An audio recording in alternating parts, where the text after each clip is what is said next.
السلام عليكم، ازيكم حبايبنا؟ عاملين ايه؟ يا رب تكونوا بألف خير. النهارده بقى يوم الاجازه، يوم الجمعه. فحبيت اشارككم معايا في الوجبه اللي هنعملها النهارده على الغدا. النهارده هعمل تورلي بالفراخ. طبعا احنا طول الاسبوع ببقى مشغوله في الشغل.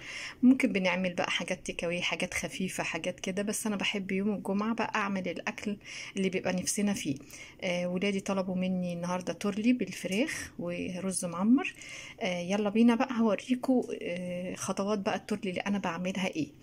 احلى بسله ان شاء الله، واحلى خضار. انا جايبه معايا بسله كانت متفرزه، وكمان عندي كوسه هقطعها وجزر، وهنعمل بيها الفراخ بالتركي. يلا نشوف الطريقه ازاي. انا زي ما انتم شايفين اهو محضره الكبه، واخده 4 بصلات متوسطين حطاهم اهو معانا في الكبه. هحط ايه بقى معاهم؟ هحط البهارات مجهزه معايا اهو. الملح، ثواني كده عشان اعرف اهو، اعرف امسك الموبايل واحط قدامكم الملح اللي هحدق بيه الفراخ اهو. حوالي 4 معالق من الملح الصغيرين دول اهو. مش هثبت الكاميرا غير لما اجي اتبل الفراخ. 4 معالق اهو. هناخد معلقه مليانه من الفلفل، كمان معلقه لان المعلقه دي صغيره اهو. ادي الفلفل. كمان معانا معلقه من البهارات بتاعه الفراخ اهي، هاخد منها اهو كده.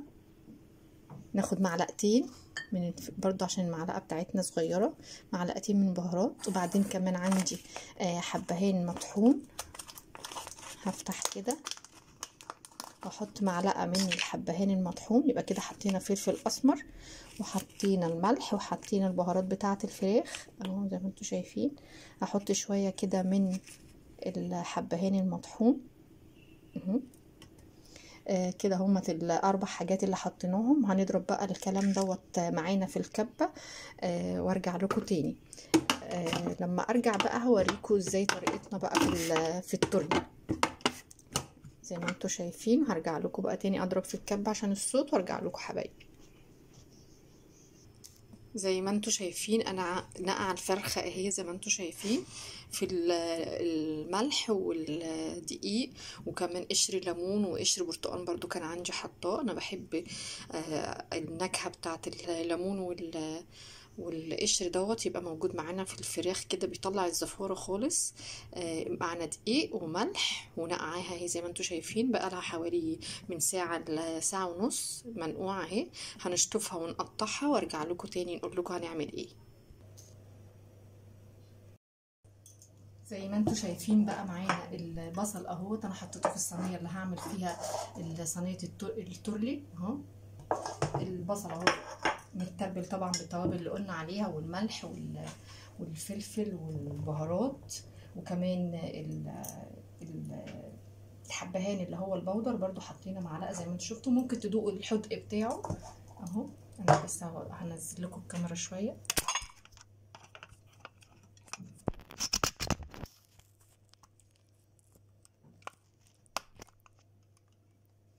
زي ما انتم شايفين وقطعت الفراخ. دلوقتي بقى هعمل ايه؟ الخطوه اللي هنعملها الاولانيه اهو.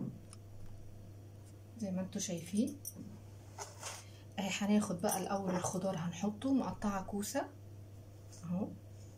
هنحط الكوسه كده على التتبيله بتاعتنا.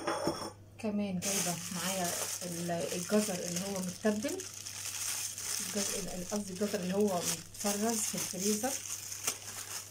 هناخد كده حبه منه، مقطعاه برده مكعبات زي ما انتم شايفين. خدت حبه كده منه. كل ده هيتفك معانا دلوقتي. وكمان محضره البسله برضو انا عاملاها في الفريزر. مفيش مشكله خالص، هي متلجه مش مشكله خالص. كل ده هيتفك في التتبيله ادي كده معانا. وبايدينا بقى هنقلب ده كله كويس اهو. هو هيفك كله. هنحاول كده اهو بالسكينه.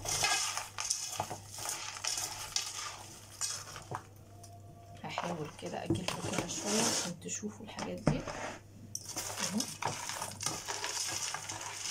تتبلي كل الخضار كده مع بعضه.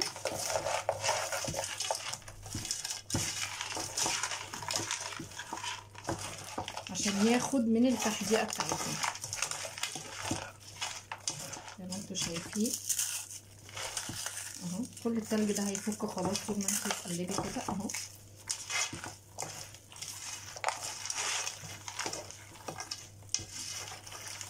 زي ما انتوا شايفين كده خلاص. انا عايزه البصل كله اللي احنا عملناه، طبعا البصل احنا عملناه في الكبه عشان يبقى ناعم اهو. ملح وانتي دقتيه ومظبوط. هنبتدي بقى ناخد الفراخ بتاعتنا كده اهو، وهنتبل بيها الخليط اللي عملناه دوت. الخضار بقى بالحاجه ممكن تفتحي برده الجلده بتاعته كده. انا جايبه دي فرخه بلدي هتاخد سوا شويه، بس هديها غلوه الاول على النار. لو فراخ بيضه مش لازم تديها غلوه، بتحطيها في الفرن على طول، بس دي عشان بلدي. انا بتبل بقى كل واحده كده زي ما انتوا شايفين اهو. ناخد من التتبيله الحلوه دي نحط في قلبها كده البصل بالخضار كده اهو، ياخد من طعم الخضار والبصل والتتبيله الجميله دي كده. هنحط دي كده برضو كده على جنب اهو. الكمل ده برضو هنكسره كده معانا اهو. نقلب كده. هناخد برضو الباقي. انا هقطعها كده الرقبه لوحديهم، هنحطها برضو تتبل كده معاه. ياخد الفرخه من طعم التتبيله بتاعت الخضار اهو زي ما انتوا شايفين اهو. هناخد برضو دي كده نتبلها معانا على الوش وعلى الظهر كده زي ما انتوا شايفين. هناخد كمان دي برضو نفتح كده الجلده بتاعتها دي من جوه ونعبي فيها الخضار ده، برضو بتبقى جميله جدا وتاخد من الطعم اهو. افتح كده الجلد واحط كمان من جوه اهو عشان تاخد من الطعم بتاع الحاجه زي ما انتوا شايفين. وهقلب كده بقى اهو. حاطين كل واحده في المكان بتاعها اهو. بحب انا الخضار يبقى كله متشبع مع الفراخ اهو. كبده القنصه بتاعتنا برضو هنحطها اهي، تاخد من تحت كده في مش هنحط بقى ولا زيت ولا سمنه ولا اي حاجه، وهنكتفي بالدهون اللي هتنزلها الفرخه دي. دلوقتي بقى هقطع ايه.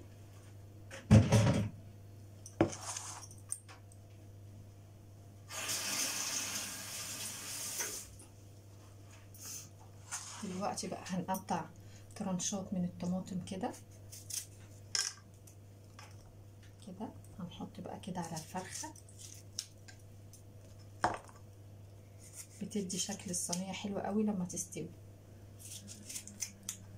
اهو. يبقى في منتهى الجمال اهو. ترنشات كده. طبعا احنا ما بنحطش طبعا صلصه ولا اي حاجه التورلي، احنا بنحبه ابيض كده، بيبقى كمان طعمه احلى جدا مع الفراخ.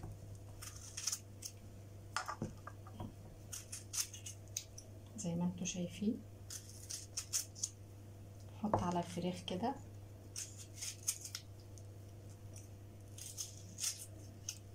وهبقى اوريكم شكلها لما تطلع من الفرن هتبقى عامله ازاي. انا هديها دلوقتي غلوه بس على البوتاجاز من فوق، عشان طبعا انا جايبه ديك بلدي ومقطعاه فهياخد شويه في السوا مع الخضار. تمام. هجيب ايه بقى، ملح وفلفل وارش برضو ده.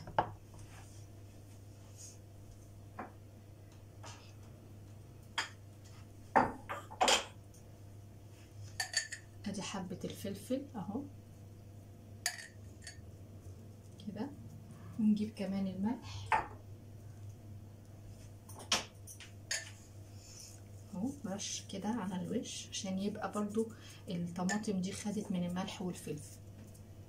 وهنديها بقى، هنغطيها وهنديها غلوه على النار من فوق،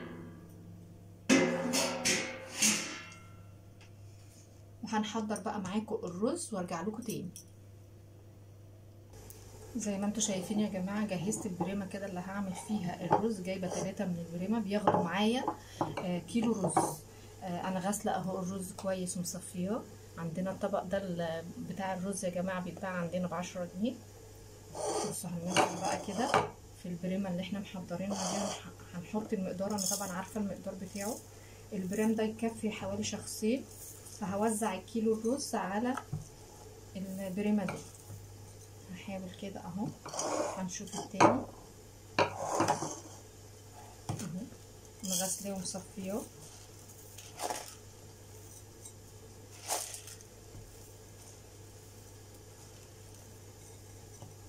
بعمل كده حوالي كل واحد النص بتاع البريم. هنصفي بس حبة المية اللي موجودة معانا في الطبق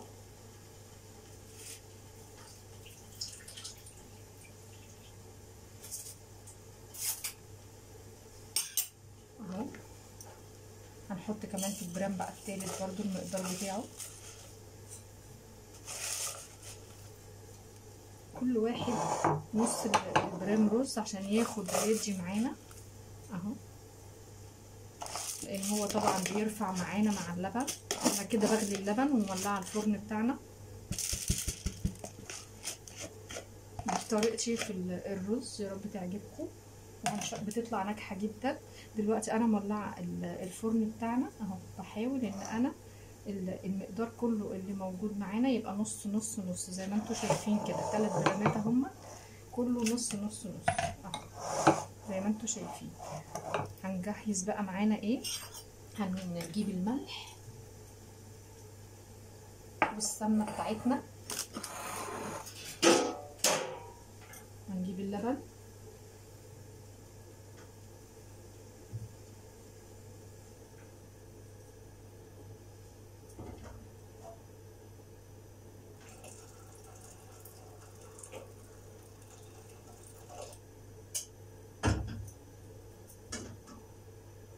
اللبن المغلي معانا اهو زي ما انتم شايفين انا غلياه اهو. هنقلب كده.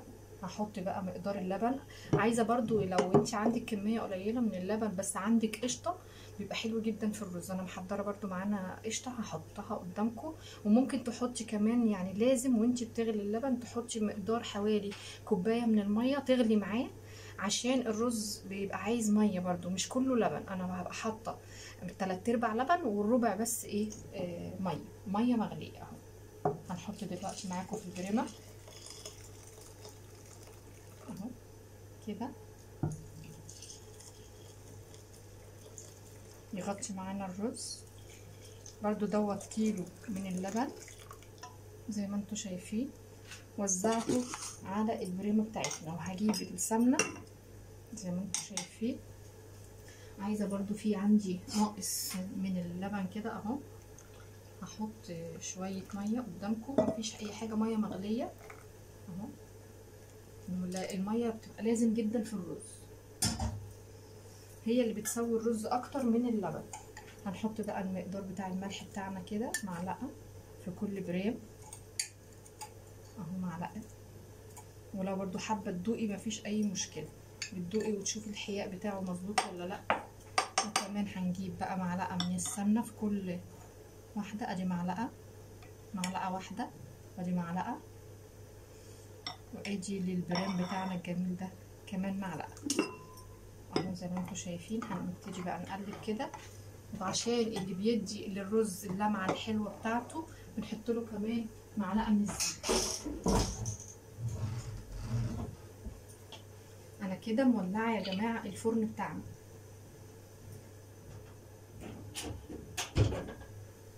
اهو زي ما انتم شايفين. جبنا بقى الزيت، هناخد برضو معلقه من الزيت كده. دي معلقه، دي معلقه، بيدي لمعه حلوه قوي للرز اهو. فاضل لنا بقى ايه معلقه القشطه.